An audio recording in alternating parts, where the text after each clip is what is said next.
ভালো নেই দেশ বরেণ্য সঙ্গীত শিল্পী ফরিদা পারভীন। শ্বাসকষ্ট নিয়ে গত শনিবার ভোরে হাসপাতালে ভর্তি হন। প্রাথমিকভাবে আইসিইউতে নেওয়া হলেও অবস্থা স্থিতিশীল হওয়ায় তাকে কেবিনে রাখা হয়েছে। ফরিদা পারভীনের সবশেষ অবস্থা জানিয়ে এমনটাই জানালেন শিল্পীর মেয়ে জিহান ফারিহা।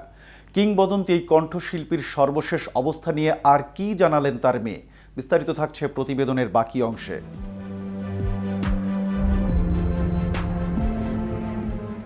ফরিদা পারভীনের মেয়ে জিহান ফারিহা জানান, তার মায়ের শারীরিক অবস্থা এখন বেশ ভালো, দ্রুতই তাকে বাসায় নেওয়া হবে। তিনি বলেন, হাসপাতালে ভর্তির সময় বাড়তি সতর্কতার জন্য আইসিইউতে নেওয়া হয়েছিল, এখন তেমন কোনো জটিলতা নেই। এর আগে ফরিদা পারভীনের ছেলে ইমাম জাফর নুমানি ফেসবুকে দেওয়া এক বার্তায় লিখেছিলেন, কয়েকটি শারীরিক জটিলতা নিয়ে আমার আম্মা ইউনিভার্সাল মেডিকেল কলেজ হাসপাতালে ভর্তি হয়েছেন। আম্মা অনেকদিন ধরেই কিডনির সমস্যায় ভুগছেন।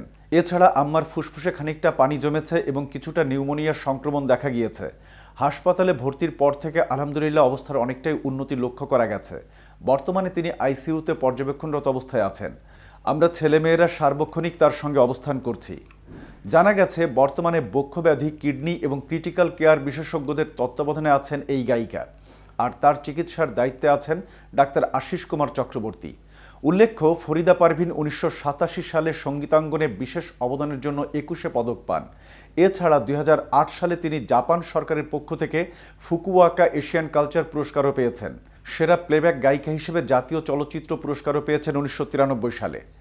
এদিকে 2 দিন হাসপাতালে চিকিৎসাধীন অবস্থায় থাকার পর বাসায় ফেরার ব্যাপারে সিদ্ধান্ত হয়েছে বাংলাদেশের বরেণ্য সঙ্গীত শিল্পী সাবিনা ইয়াসমিনের।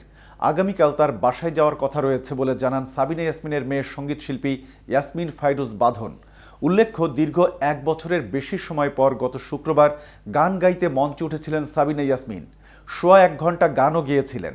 আমন্ত্রিত দর্শক শ্রোতারা মুগ্ধ হয়ে শুনছিলেন সেই গান। এর মধ্যে হঠাৎই মঞ্চে অসুস্থ হয়ে পড়েন শিল্পী। দ্রুত তাকে নিয়ে যাওয়া হয় গুলশানের একটি হাসপাতালে। প্রাথমিক চিকিৎসা শেষে রাতে তাকে বাসায় নিয়ে যাওয়া হয়। তবে ভোরে শারীরিক অবস্থার কিছুটা অবনতি হলে তাকে ধানমন্ডির একটি বেসরকারি হাসপাতালে নেওয়া হয়, যেখানে তিনি দীর্ঘদিন ধরে চিকিৎসা সেবা নিয়ে থাকেন। এই হাসপাতালেই এখন শিল্পী আছেন। প্রসঙ্গত, সঙ্গীতের সঙ্গে সাবিনার বসবাস 6 দশকের বেশি সময় ধরে। মাত্র 7 বছর বয়সে প্রথমবার স্টেজে গান করেছেন সাবিনা। 1962 সালে এহতেশাম পরিচালিত নতুন সুর সিনেমায় শিশু শিল্পী হিসেবে প্রথম গান করেন।